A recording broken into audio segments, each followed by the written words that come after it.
Hello, I'm Clare Thomas. I'm a real estate partner at global law firm CMS, and I'm delighted to be joined by Abigail Dean of Nuveen, and we're going to talk about the importance of ESG and driving sustainable returns. Most people, I think, will know Nuveen, one of the world's largest real estate investment managers, over 85 years of experience and over $127 billion under management. It's also a global leader on environmental, social and governance issues, so perfect for this conversation today. Abby, your role is Head of Strategic Insights, and I wonder if you could just start talking about what that role is and how that's evolved. Sure, thanks, Claire. The team that we have, which is called Strategic Insights, brings together our sustainability, research, prop tech, and innovation teams all under one house. And the reason why we've combined those teams together is we think that those different areas are the key trends that are going to be impacting on real estate value in the future. So we want to make sure that those that are looking at the different market cycles, the sustainability mega trends, demographic mega trends, technology disruption can all work together to come up with one cohesive view, looking at what is likely to drive real estate value in different sectors and different locations in the future. So it made sense to us that we should bring those all together into one unit, and I'm heading up that team. My background is in sustainability, so up until the end of last year I was head of sustainability for Nuveen Real Estate, and now I've taken on this broader role encompassing our research, innovation, prop tech teams as well. And I know that sustainability is very much embedded within the business of Nuveen. What's driven that? Has the company been on a journey? Yeah, I think, as you said in your introduction, ESG has been at the heart of what we do at Nuveen for some time now, and we've long felt that by addressing ESG issues in our real estate strategies that we were delivering the best value for our clients. And over recent years that conviction has really grown and grown. So we do feel that it's important to really look in a lot of detail at ESG throughout the investment decision-making process, when acquiring buildings, when deciding how to invest in those buildings, when leasing those buildings and managing them. And we think that secures the best value for them. So, for example, we know that buildings that aren't going to be able to transition to the low carbon economy will start to lose value at some point in the future. We know that the physical impacts of climate change will have an impact on real estate value in certain locations. And we also think it's pretty common sense that buildings that are at odds with the local community needs and the locations in which they're placed will not hold their value in the same way. So taking account of ESG risk and opportunity throughout the life cycle has long made a lot of sense to us and has been the way that we've worked for some time. I think what's changed is that now we have so much more information, tools, data and support in that throughout the industry. So we're able to make it an even more significant feature of how we do business. That's a really good point, actually, about the amount of data that we have. But do you think it's a challenge for the industry as to what we do and how we analyse all of that data? There's just so much there, and have we got the right tools and toolkits in place to actually know what to do with that? Yeah, I think there is definitely still a long way to go on that, and I think it's right that on one hand we feel like we're drowning in data. There's a huge amount you can get very granular in terms of the minutiae of how energy is used in a building, for example. But at the same time, some of those big pieces of data that are probably most fundamental, such as, well, what is going to be the cost for this building of adapting it to be net zero carbon when compared to a similar building? We don't have that information, and we don't always, in fact, we quite regularly don't have access to the information of what are the carbon emissions associated with the energy use in a building upon the point of acquisition. So we have this a bit of a contradiction, where on one hand we have too much data, we can't quite process it all. On the other hand, we don't have some of the information that we most need. I think as well, another challenge is that it's not always clear what that data means, how verifiable it is, and there are certainly things that have helped to address some of that over the years. So the role of the Global Real Estate Sustainability Benchmark, GRESB, for example, has been really important in standardising the way in which real estate investors gather and report on that kind of data to their investors. And also the certifications such as BREEAM, DGNB, LEED really help in terms of clarifying the sustainability standards of individual buildings. But none of those frameworks or certifications really adequately address the net zero carbon transition that we're all embarking on at the moment. So that there is certainly a gap that's still there. And do you think there's an issue between landlord and tenants? Because I guess it's the landlord's building and they construct it, but actually then the tenant uses it. Yeah. So they're the ones sort of driving the sort of energy use of the building. And where does the responsibility and where are the opportunities then to make that work? Yeah, and that really varies so significantly from building to building. So if you have a multi-occupied office building, for example, where the landlord is in control of the heating, cooling and ventilation for the entire building, and you have multiple tenants who have partial or whole floors within that building, then clearly the landlord has a significant amount of control over how energy is used in that building, and the amount of control that the tenant has is relatively modest. That's really down to lighting and computers, for example. Whereas you could also have an industrial unit which is leased to a tenant, and the landlord has absolutely no visibility of how energy is being used within that unit. So the tenant might have their own direct energy, well, probably would have their own direct energy supply, would be completely in control of any energy using equipment within that unit, and the landlord would have very limited opportunity to actually engage with the tenant about that energy use, and might only have visibility of how energy is used in outdoor spaces, for example. So there's a real range of different scenarios there. I think what's really clear is that landlords and tenants have to work together in order to tackle this challenge of moving buildings towards net zero carbon. Unfortunately, I don't think there's a one-size-fits-all approach as to what that will look like, but it's something that that absolutely landlords and tenants have to work together on. And I think that there's still quite a lot of work for the industry to do in terms of setting out what that might look like and how that might happen. And I wonder if everyone's also at different stages of that journey. We did some research and we issued a report, Real Estate Reset, that you might have seen last year. And we just spoke to investors, occupiers and real estate professionals about the importance of working in a sustainable office building. And I think it was very important to 77% of investors, but only 32% of the real estate sector thought that it was very important.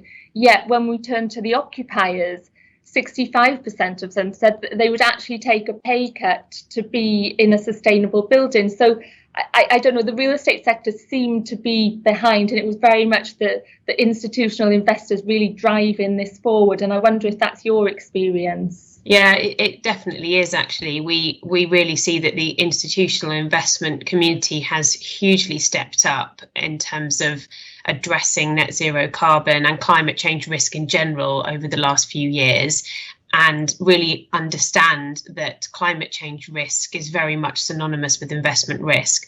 A lot of institutional investors have now set out a programme to decarbonise their portfolios by 2050 or sooner. They'll have specific requirements in different asset classes around how they're going to do that. And it's a really significant issue for them, for a lot of the institutional investors that we engage with. This is one of the key issues for them in selecting where to invest, is whether or not they have confidence that the strategies they're investing in have got a net zero carbon strategy incorporated within them.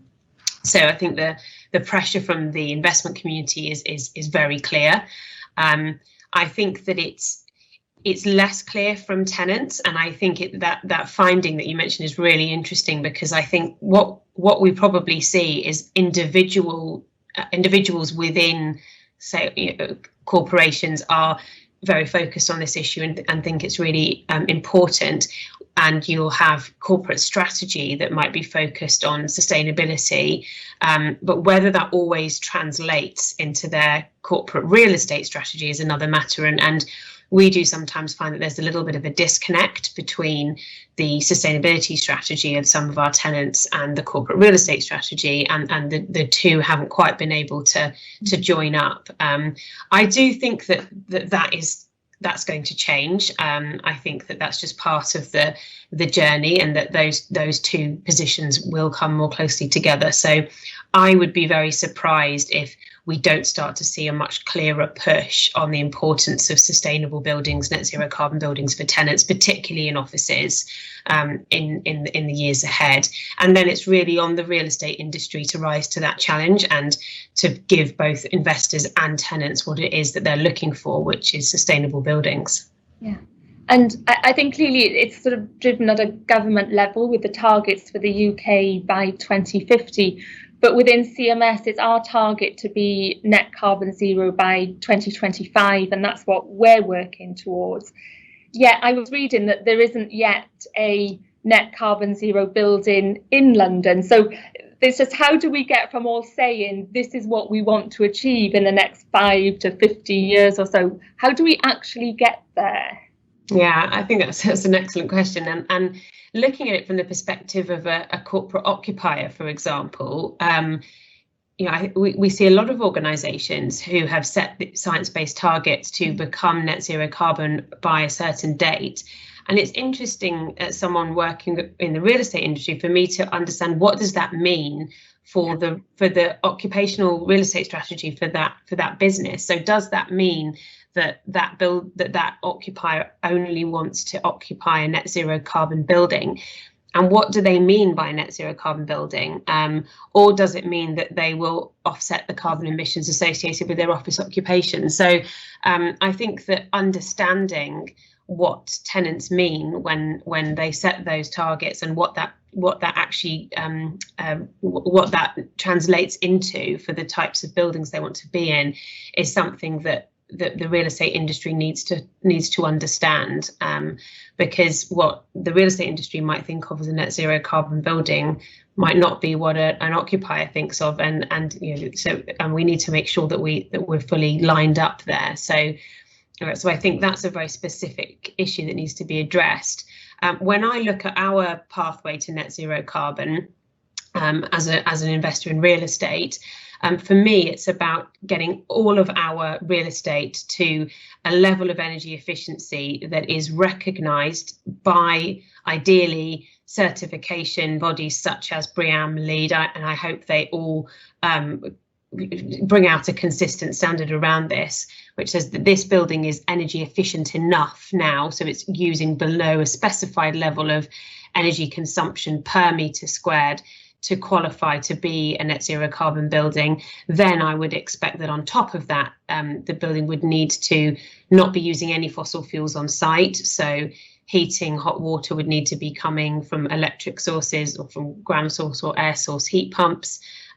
Would need to have on-site renewables in place if possible. And it's important to note that for a lot of city centre office buildings, meaningful on-site renewables are not going to be possible, but for industrial logistics buildings with large roofs, and that can be very meaningful.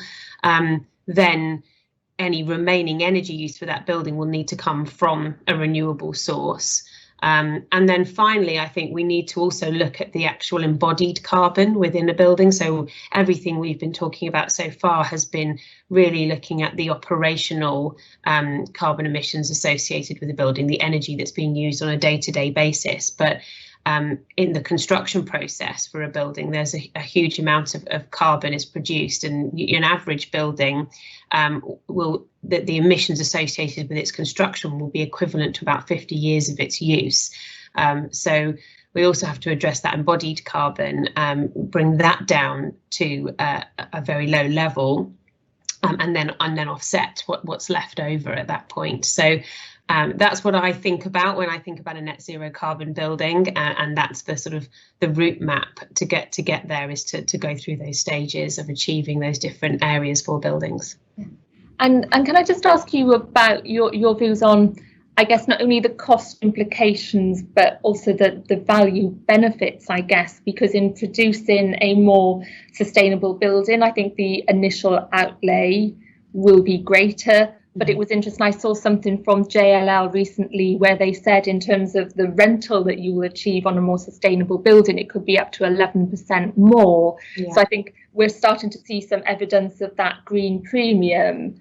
But will we also see some buildings becoming obsolete, and we'll see that sort of brown discount as well? Yeah, I think that we certainly will. I think that in the short term, there may be a green premium where there is a demand from organisations such as yourselves who want to occupy green buildings because you have a target to become net zero carbon by a certain date. And there, as you said, there isn't a net zero carbon office building in London at the moment. So, there will presumably be a period of time where the demand for net zero carbon buildings outstrips supply, and those buildings may well achieve higher rents and also may be valued more highly by investors. In the long term, though, the reality is that all buildings need to achieve net zero carbon if we're going to meet the Paris Accord requirement to limit global warming to ideally no more than 1.5 degrees. And therefore, really, over the long term, I think it will be quite a short-lived green premium. And on a longer term basis, we're looking at a brown discount. So all buildings will at some point need to be net zero carbon buildings, and buildings that can't get there or where it's too expensive to get there are going to depreciate in value. Now, that's going to happen at different rates in different locations and for different real estate sectors, and that's really what the real estate investment industry needs to tackle and understand in the next few years. Is, well, what is the time period in which that shift is going to happen, that market expectation shift is going to happen? What is the cost going to be, and what's the implication of that for the investment returns associated with real estate? And could you just maybe, I know you're involved with INREV and the IPF, could you just talk a little bit about what sort of those industry and sector bodies are helping to do to sort of support the sector in getting where they need to be? I think those bodies and a number of others are certainly doing what they can at the moment to support, and that's through a combination of training sessions to help those working across the industry understand what the concept of net zero carbon is, what best practice is in achieving it, and what are the considerations that need to be taken account of in the investment process related to climate risk and the concepts such as net zero carbon. INREV is going through a project to look at its sustainability guidelines at the moment and ensure that those are reflective of frameworks such as TCFD, the Task Force for Climate-Related Financial Disclosure, also that they are reflective of the Sustainable Finance Reporting Directive that's just come into force across the EU, and that they just generally take into account the best practice and market expectations associated with incorporating climate risk. I think IPF has done some valuable work looking at the benchmarks that exist out there for sustainability, and is also looking at a wider programme of work around what the move to net zero carbon might look like across the industry and what impact that might have on value. So I think there's a lot of resources that are out there at the moment, and more that are going to come on board for the real estate industry. So and a lot of the whole industry, I think, is quite open to collaboration on this point, because I think there's a recognition that we're only going to get there if we do collaborate, and if we work together on achieving this goal. And it's it's important in order for real estate to remain an interesting investment class to institutional investors, but also real estate has a really critical role to play in tackling the climate crisis.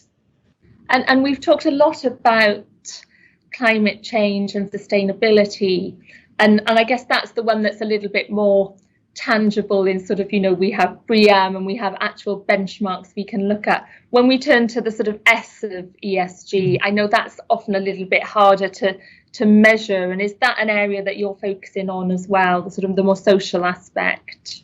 Yeah, it is, and I think that we're not unique in turning our focus more and more to the S in ESG in the real estate industry. I think it was already an emerging trend, that there was this move towards looking at the social value of real estate investment. But I think that the last year, the pandemic has really shone a light on the social inequality that we see not only in UK society but across the world, and the very dreadful ramifications that can have when we are hit by these crises. And I think climate change will undoubtedly has the potential to also exacerbate social inequality. So the two do go hand in hand. So, with that in mind, I think a lot of investors want to look at how we can more explicitly address social value in real estate investment. And real estate has a very obvious role to play in addressing social value. Real estate buildings can be socially useful buildings, whether that's through the provision of affordable housing, healthcare, education facilities. The investment in real estate can help with the economic development of a local area, help with job creation. So responsible real estate investment that gives due consideration to local community needs and is done with those local community needs in mind can be a real force for good. And I think that the industry really is very aware of that and wants to be able to quantify that more and make sure that an understanding of what that social value might be is taken into account when making decisions. It's interesting, isn't it? Because of the pandemic and lockdown, there's been so much focus on when can we use certain buildings. It's really brought buildings into sort of the limelight in terms of what we can do, and really highlighted that responsibility that real estate does have to make a difference to communities, but as well as hopefully getting a return for investors as well. So I think hopefully not mutually exclusive in the future going forward. But Abby, it's been a really delight to chat to you today, and so much interesting things going on at the moment. But thank you very much for your time. Great, thank you, Claire. Nice to chat to you. Thank you.